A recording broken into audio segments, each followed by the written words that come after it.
दौरान नमाज हाथ उठाने वाले मसले की वजाहत के तरावी में जबकि इमाम 5, 7, 10 मिनट तक किरात करता है, इसी तरह शबीना सलात व तस्बीह फ़र्ज नमाजों में 2 से ज़ायद बार हाथ उठाना फसाद नमाज का सबब होगा। देखिए बाहरी शरीयत में लिखा है कि एक रुकन में किसी ने 3 मरतबा अगर लगातार हाथ उठाया तो नमाज टूट जाएगी। अच्छा, आप कुरान देखेंगे, हदीस देखेंगे, कहीं ये हुक्म आपको बरह रास्त ऐसा नजर नहीं आएगा। तो क्यों फुकाह ने हुक्म दिया?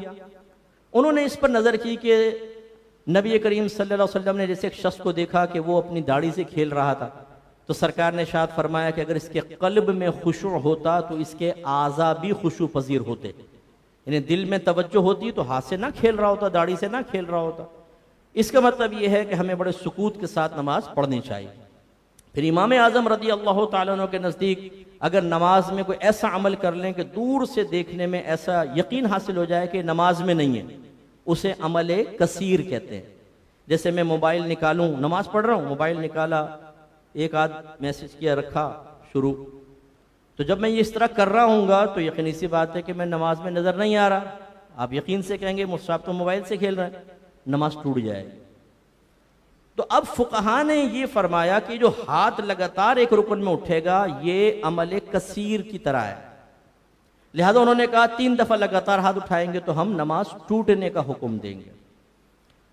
और उसमें एक तहदीद भी है कि लोगों को 3 दफा की लिमिट दे दो तो डर के फिर हाथ ही नहीं उठाएंगे, तो खुशू खुजू ज़ाहिरी आज़ा भी खुशू पजीर नजर आएंगे। ये एक जमाने तक हुक्म बिल्कुल ठीक है और अब भी हम कहते हैं ऐसे ही होना चाहिए, बिल्कुल एहतियात से।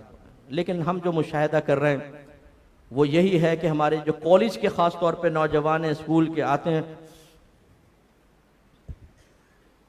एक रुकन में 50 दफा हाथ उठा देते हैं। तो फिर अब इसको अगर आप इस पे हुक्म शरा लगाएंगे, सख्त हुक्म लगाएंगे, तो इससे फिर लोगों को मायूसी बढ़ेगी। जो चीजें बहुत ज्यादा आम हो चुकी होती हैं उनको, उस आदत को छुड़वाना बड़ा मुश्किल होता है। हाँ, तरगीब दें, समझाएं ताकि लोग इससे बचें।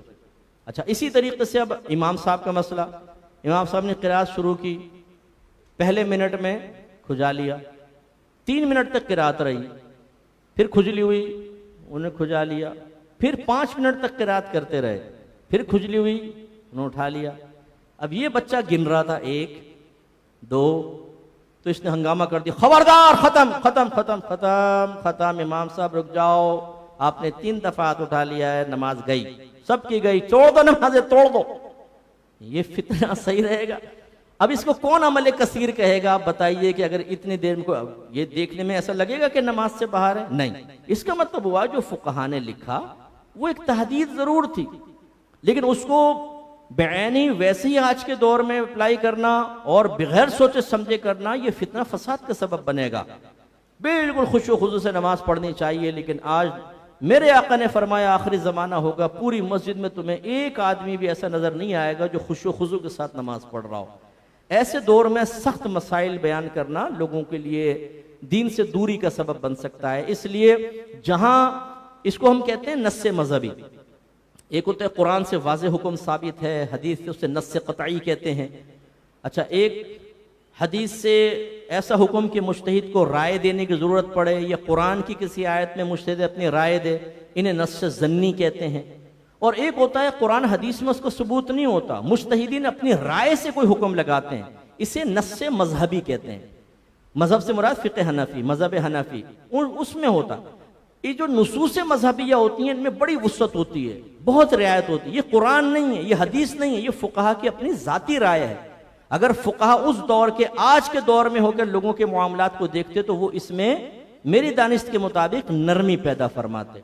इसलिए खुलासा कलाम ये है, आप बिल्कुल यकसुई से पढ़ें, हत्तल इम्कान ना खुजाएं, लेकिन अगर कोई खुजाता है नौजवान उसे प्यार से समझाएं, लेकिन उसकी नमाजों के फसाद का हुक्म ना जारी करें तो ये अनसब है, ताकि वो मायूस ना हो। और खुसूसन अगर किसी ने बहुत अरसे से नमाज पढ़ी और आप जाकर कहें कि तुम्हारी तो नमाज ही नहीं हो रही, मैंने तुम्हें देखा है 3-4 नमाजों में तुम इतनी दफ़ा हाथ उठा लेते हो, तो यूं ना करें, इसमें गुंजाइश काफ़ी निकल सकती है। लेकिन ये मेरी अपनी ज़ाती राय है, इसमें कोई इख्तिलाफ कर सकता है, उसे हक हासिल है।